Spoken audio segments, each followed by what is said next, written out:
Hey there, welcome to Synth Seeker. My name is Luke. Today we're going to talk about production status, what's going on in the world as far as my projects, things like that. I haven't done a production update in a little while. So that means there's a laundry list of things I want to cover. We're going to talk about pads and drones from a conversation with some friends. We're going to talk about presets and my thoughts on presets. Not that you need to know my thoughts on presets, but I'm just... It's like a constant stream of, it's sort of like one of those holy wars, Mac versus PC, analog versus digital. Do you use presets or not? Where do you put your curly braces? That kind of thing. And I'm just going to share my view on that with you, because my view, in my opinion, is the least stressful view. So if you stress about whether you should be using presets or not, I'm going to try and allay some of your fears. And we're going to talk about productivity and limitations. And my views on what's a good workflow for me have changed dramatically in the last week. And I'm actually... Limitations, people say, limitations are good. We have, too much choice, analysis paralysis, things like that. I'm going to talk about the other direction a little bit. I'm going to talk about having too many options is a myth, and having as broad a palette as possible available to you is actually a benefit. And the truth for you lies somewhere in between, right? And so I'm just going to give you a little more input on that. There's been, over the last few months, a whole bunch of people quitting YouTube. And I just have some comments on that, purely because I'm in dad mode and I want to expound on that. And I want to talk about Synth Community. I've been noticing some patterns in various synthesizer communities, and I just wanted to mark my observations in the log, because that's what logs are for. And then lastly, I've got some teasers of... I've had a really, really productive week, and so I've just got some snippets of some teasers of music that I am going to be releasing eventually. But for me, eventually used to be like measured in years. Now it's measured in, I think, weeks or months. Maybe not days, but certainly weeks. Things have been... My productivity has like skyrocketed, and so things are going to happen. I could release an EP right now. I've got 4 tracks that I'm pretty happy with. 3 I'm very happy with, 1 that I'm working on, and I've got about 3 more in the wings. So I could just hold it and push out and be album oriented. And I like albums. I'm old school. EPs are okay. EPs are like, I'm too lazy to finish the album, so I'll call it an EP. And I just don't... I'm not a fan of doing single releases. Like, I don't care about streams like, Spotify, Apple, the sort of put out releases because it's a steady stream and you'll gain more fans. It's not my goal. Anyway, that's what we're going to cover today. So that's the intro. Let's jump right into what's going on. Let's talk about pads versus drones. Okay. So, we're having a discussion on what's the difference between a drone and a pad. And I'm opinionated there. I think pads are the shape of a sound, and drones are what's its job, right? So you can have lots of different kinds of sound shapes be drones. So you can have a pad that's acting as a drone.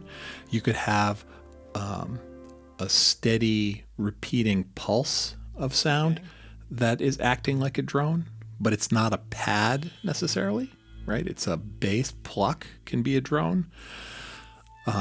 And so I think pads, this is going to be a very short discussion, so I'm just going to tell you what I think.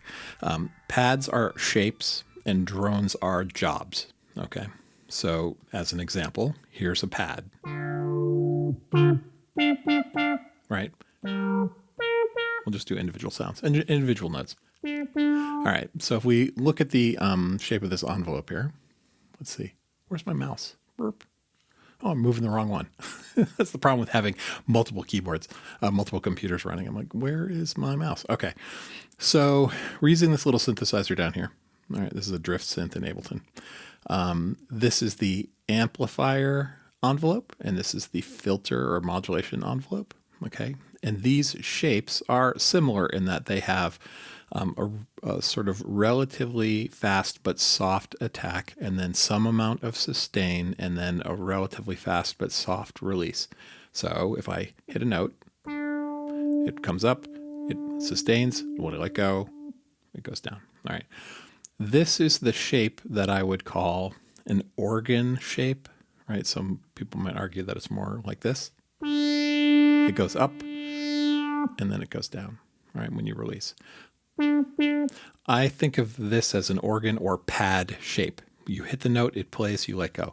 If you pull the sustain level down, it's sort of a pluck, right? Because you get the attack and then the release, attack and decay.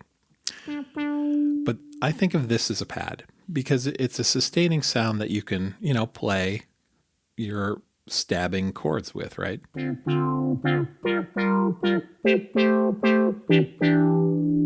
Right? That's the shape that I call a pad. Okay. And it can have different jobs. You can have pads sustain to play, sort of put a bed underneath it. You can have a pad that's doing stabs. Right. I call those stabs. You may call them something else. Some people refer to that as comping. Right. But the shape is a pad. And it has to do mostly with its nature of sustaining. Okay. A drone is a job. So what I just demonstrated there with that pad was not droning. But if I just play a note and just let it go, that's droning. Okay. It's going and going and going, and the pitch isn't really changing. Now, drones can change pitch over time. Now it's droning on a different note. That's the action it's doing. It's droning a note. And you can drone chords.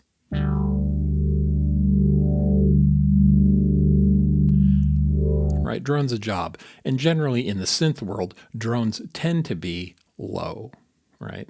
Bassy.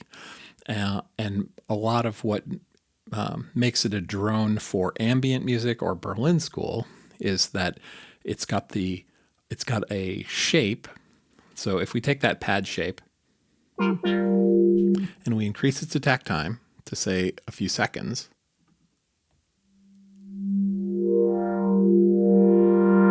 right, and we'll increase its release time to be about 5 seconds.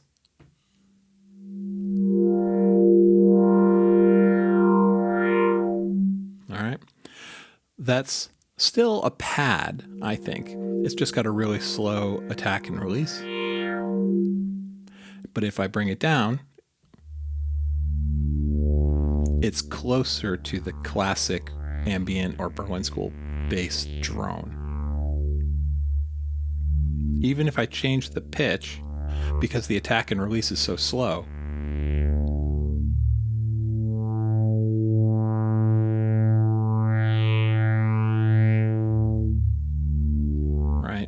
I still think that functions as a drone. There are no absolutes. And then if we stick an ass load of reverb on it, as I've got over here, that's more of the ambient Berlin drone. I would expect a drone to be droning underneath everything.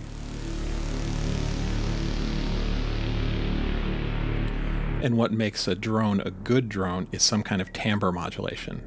Right, so we can hear the filter. An LFO is slowly opening and closing the filter. It's fairly closed right now. But now it's opening.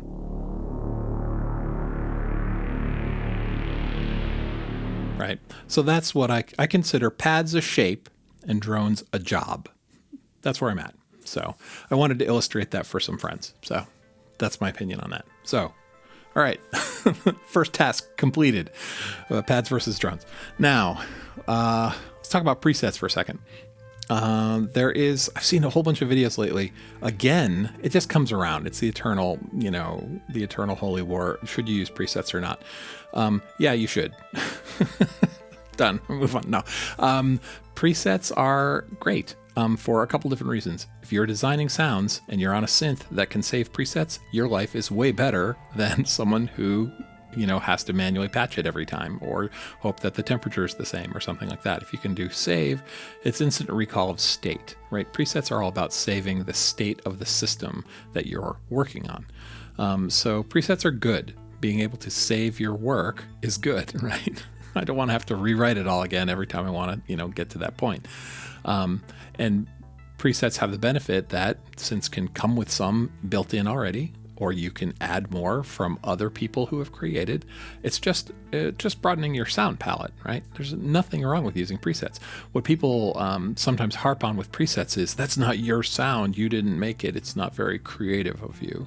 That's stupid. It's just dumb. I didn't invent the sound of a piano, right? But yet I don't criticize anyone who uses a piano to perform, saying you need to slap some, effects pedals on that, or retune your piano a bit, or, stick some socks down in those strings to get a different sound and make it yours. I understand the desire to own the sound that you're working with, right? But it's not a requirement, and it doesn't lessen anyone if they choose to use a preset. Use a preset. I think the problem comes from people. It comes from certain presets being really popular on synthesizers, right? And possibly other instruments as well, right? But I think it happens a lot in the synth world, where that D50 rhythmic dance, sound that I'm not going to play a sample from, right?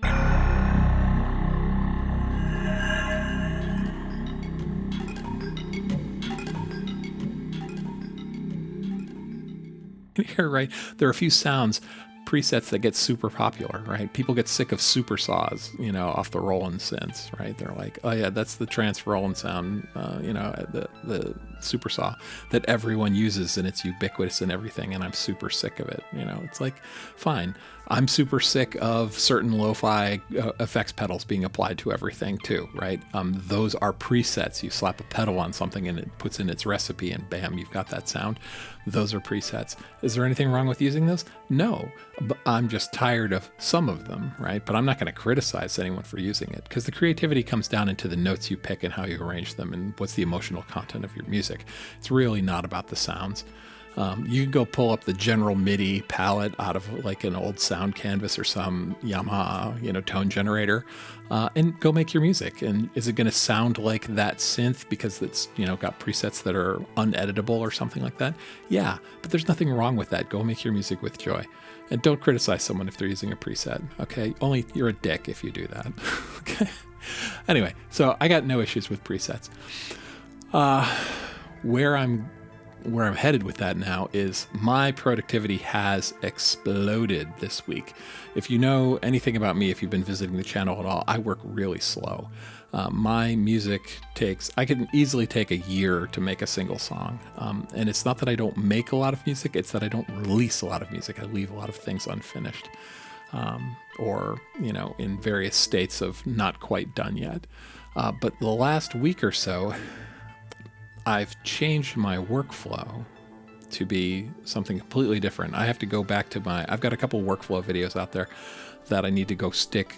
I'm not going to pull them down because I think there's some validity in them still, but I've changed how I approach music making a lot. My old workflow was I separated out sound design, sort of palette design, and composing. I separated those into 3 separate actions, and I didn't let them blend together because it's like a rat hole for time. So like if I'm making a sound, I used to say, okay, I'm going to sit down and design sounds, save them as presets, and then walk away. And I'll have those paints available in the tube when I need them. And then when I'm getting ready to work on a project, I will go set up my palette of colors, my sound colors, by reaching into my tubes of colorful music paint, picking some presets, loading them into a set, and setting it up, and saying, okay, this is how I'm going to work, and deciding what's the tempo, what key am I going to be in, what's the meter, things like that. Save that and walk away, right? To separate those pieces of my brain. And then when it comes time to write some music, I pull up my set, my colors are there, my palettes are arranged, and I create. Now, that works for me. The problem is there isn't a ton of space in there for inspiration. When you're composing, you can have moments of inspiration, right? But there is definitely a linkage between sound design, the sort of configuration of how that sound is being routed together with the other instruments, and then the composition that happens on top of it. There is an inspirational linkage in there that the system I was talking about, where we separate all those, it breaks that. It doesn't allow for that to happen. If you've ever sat down at a synth and you're going through the presets on it, or you're playing with the knobs and twiddling it, and you come across a sound, you're like, ooh, that's really good. And it triggers the muse, right? And you're like, oh, I start making some stuff, right? And you're building it just inspires a certain explosion of creativity. Doing it the way I had advocated prevents that from happening. And so what happened this week was I said, on a whim, I'm not going to limit myself anymore. I'm going to go to the list of synths I have, hardware or software. I'm going to pick one of them. I'm going to, if it supports presets, and I started with one that has presets, I said I'm going to go through the presets one at a time, just fucking around, right? And when one hits me, that's inspiration, it inspires me in some way, and I start making a piece of sound, a piece of music that I like, I'm just going to frickin' hit record at that point and go. And let it happen. I'm not going to limit myself in any way. And then once I have that, we'll see where it goes. Chances are I make something I like, and that timbre and whatever note selection, the piece of music that gets written, that's going to lead me to the next sound, right? And I'll go to that unlimited palette of software and hardware synthesizers and presets. I'm not limiting it, right? I'm not saying, okay, this project's going to use these two synths and that's it. I'm saying, screw that. Just reach out there and start searching. Can you get lost? So the argument is that when you reach out, if you have too many options, you get lost or you get paralyzed. That I want to agree with that, but it didn't happen. Like the last week, 10 days, when I would walk out to look for the next sound that I want to use in whatever I was being inspired about, I didn't get lost because I knew I was in the flow of that inspiration, and I knew what I wanted at that point. And so I went looking, and I inevitably found what I wanted and brought it in. And music has just been coming out of my ears, as opposed to going into my ears. Anyway, I've been very productive this week by, I think, not limiting my choice. Just saying, let's go with that. So we could psychoanalyze that how we want, or behaviorally analyze it, but so the segue is presets are good. Use them, right? Use them appropriately for whatever you feel is right for you. And limitations can help. It can prevent certain things like analysis paralysis and sort of keep you in scope for your project. But having no limitations and a sort of huge open green field of possibilities also allows for inspiration to get in much more easily, I think, than not. So anyway, that's my rambling discourse on limitations in productivity. All right, so carry that on. At the end of this video, I'm just going to play you some snippets of what I've been working on this week, so you'll hear what's coming out of it. And it's all over the map, genre-wise, although I think it all still sounds like me. All right, so next section. What did I want to talk about? Oh, there's all these people quitting YouTube lately, or saying they're quitting YouTube. Just the most recently was like yesterday, Jade Wees, who I like a lot, posted a video kind of tearfully saying, I quit. I quit YouTube. Like, there's a lot of these, right? For everything, not just, synthesizers. But like 3 hours later, she was back. She's like, okay, I didn't quit, but I'm changing things around. And that's fine. I'm not criticizing her. I would be sad if she stopped making videos. I like her stuff. But it totally triggered this dad mode for me, right? YouTube as a job, as a full-time job, I'm going to be a content creator. I'm 53. Am I 53? No, I'm not 53. I'm 52. I'll be 53 in a couple months. YouTube as a job for me, Gen X, child of the 80s, is like winning the lottery. Like, it's nice to aspire, go ahead and buy a ticket from time to time, but like, unless you are absurdly powerfully driven with incredible like self-control, it's just a pipe dream. But if you want to do it, and I'm not telling anyone to not do it, I'm saying, shoot for the moon, but dad mode, there's a few things you want to consider first, okay? Nobody should go full-time YouTube unless two things, right? YouTube provides a certain amount of income. Only go full-time on YouTube if the YouTube income is predictably like double your monthly expenses. So go tally up all your bills for whatever it is for the month. It's X. My monthly expenses is $2,000 or something like that. Figure out whatever that is, wherever you live, whatever the amount is, and then double it. And if your YouTube income is predictably from month to month double what your expenses are, okay, then you're ready to go full time. If the second part, you've got 6 months worth of expenses on hand as cash in the bank, right? Because things happen, and that predictability of income is going to shift, right? And that's what a lot of people are lamenting, like YouTube keeps changing the algorithm or the rules or something like that, and your predictable income's dropping. It's just crazy that you would go full time when you do not have your expenses more than covered, right? Because it's not just about expenses. You've got to be investing something for the future, and you've got to have a safety net, and then you've got the shit you never think about expenses, right? Because when we tally our list of expenses up, we're going to miss some, or people are optimistic and they're like, I'm not going to think about, what happens if my baby gets sick, or what happens if my car gets a flat tire, or what happens if a satellite drops on my house, right? Or something stupid. So dad mode, if you're going to try and do YouTube full time, just do it part time and have a job. All right. And keep track of your expenses. And once your YouTube income is high enough that predictably it's about double what your expenses are, then go full time, right? But only do that if you've got 6 months in savings, so that if all income stopped, right, you get hurt or something like that, you can't work, you can't make videos anymore, you need 6 months of a safety net. That's my advice to you. So, all right, dad mode done. Feel free to roast me in the comments, okay?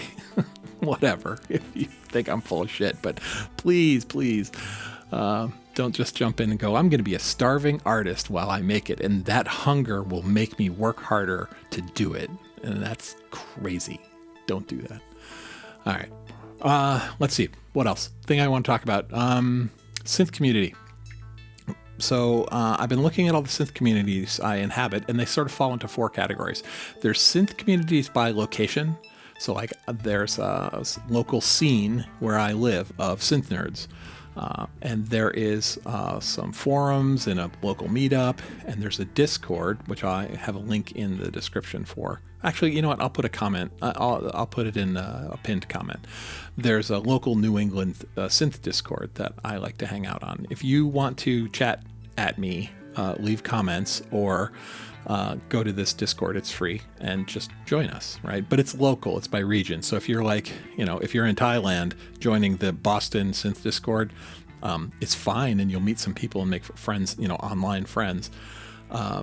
But it's not your region. So, there'll be a lot of stuff like, come to my show this Saturday, it's down at the Burren, right? And people are like, if you're in Thailand, unless you're really rich, you're not going to fly in for whoever's show. But it goes by locality. Another sort of island of gear, another island of synth sort of community is around a particular piece of gear, right? So here's the MPC island, and here's the Ableton island, and here's the Prophet island, and here's the Teenage Engineering island. I don't subscribe to those islands for the most part. I'm not tied to a particular piece of gear. So, but you may. My problem with, one of the things that keeps me away from those groups is it's real tribal, right? It's like our gear is the best gear, and anyone who uses the other gear is an idiot. I've talked about that. I don't like tribal behavior, so I tend to shy away from those. Same is also true for genre, but to a lesser degree, right? If you like to work in a particular genre, right, islands form around there, right? Here's the prog rock island, here's the Berlin School island, here is the ambient island. Here's the EDM. Choose which genre shard you want. There's an island of community there. That exists too. And I tend to shy away from those to a degree, although I've built one around Berlin School prog rockiness on this channel, right? So all the people who, those of you who hang out in this channel with me, congratulations, you're in a sort of genre-specific community around Berlin School, prog rock, film music, synthwave. Even though I say Berlin School is not a genre, it's an approach, and I still think that's true. It's a convenient metaphor to just sort of lump them together. And then the last sort of island of synth sort of communities I see focus around a personality, right? You'll get performers who are, and then they have a circle of fans around them, right? And those are just another thing. So and I don't actually have any of those that I'm a member of. Like there is a Jean-Michel Jarre Discord somewhere, I'm sure, or community forum, right? As an example, or Vangelis, or, who's a Skrillex or something like that. I'm not up on who the current cool EDM people are. And those communities are there. So I don't know. So share in the comments, like, where do you gravitate towards? Are you a locality community sort of person? Are you a gear-centric sort of community? And the reality is we're all a little bit of all of them. But, people gravitate in one direction or another. They prefer this. Like, I really like hanging out with a community of fans of X artists because it's just full of love, for example, right? Or it's like, I like this tool community, this piece of gear, because that's where I'm obsessed with that piece of gear right now, and I want answers, and I know a lot about it, and I can also help people get up on it. So I like to hang out there and teach, or I like to hang out there and get answers. I'm just curious, what do you guys do as far as communities, right? Maybe you're tied to genre, maybe you're tied to your local scene. I'm just curious about that. Anyway, let's see. And lastly, I just wanted to throw sound snippets. Oh, I guess it's not lastly, but I want to throw out some sound snippets here for some things. So I said I was super productive over the last week. Here are some tastes.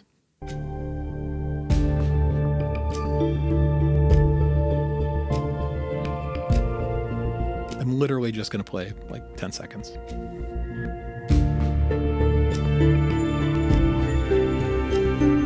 All right, so that's coming. That's called the countdown. And then we've got this.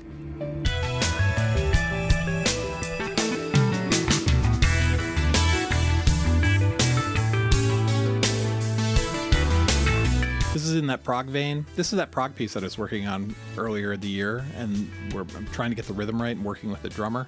That's ongoing. All right, and that has a title now too. It's called the Gallimaufry, and if you don't know what gallimaufry is, look it up. It's a real word. I'm just going to leave that as an exercise. Gallimaufry. Look that one up. It's fun. Here's the next little bit.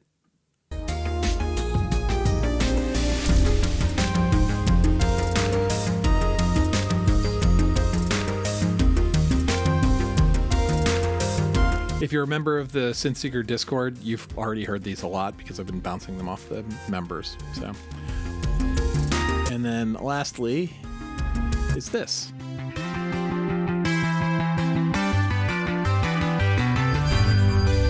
This piece is actually incomplete as far as composition is concerned. So when I'm working, about a year ago, I would do the composing by taking 2 or 3 instruments, bass, keys, or keys acting as a voice, and basically work out the harmonies and melodies beforehand before doing any sort of instrumentation or drums. So that's what this is. This is sort of a sketch.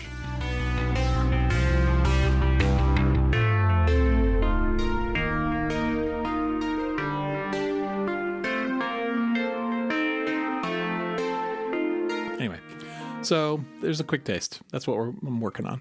And really, I think that's about it. I'll be streaming tomorrow. So I stream every Sunday at 2 p.m. Eastern U.S. time for about an hour. And that's more hardware centric. I'll turn the modular on. I'll get some Berlin School. It's more Berlin School centric kind of stuff. And so tomorrow I'm going to be playing with drones and Berlin School, and maybe I'll see you there. There's a link in the description to. I'll add that link. So what have I committed to link wise? So the first pinned comment will contain a link to the local Boston Discord. If you want to join that and say hi, you're welcome to. And it will have a link to the stream for tomorrow. And really, that's about it. That's all. This has been a production log. I just wanted to share with what's going on. What I like when I go look at the people I subscribe to on YouTube is I like to go see what's up with their lives, like what's going on musically and what are you working on. And that's what these production logs are for. This is really just me sharing an insight into what am I doing, what am I thinking about. And really, that's about it. Thanks for spending time with me. And as always, you have been watching Synth Seeker. Have a great day.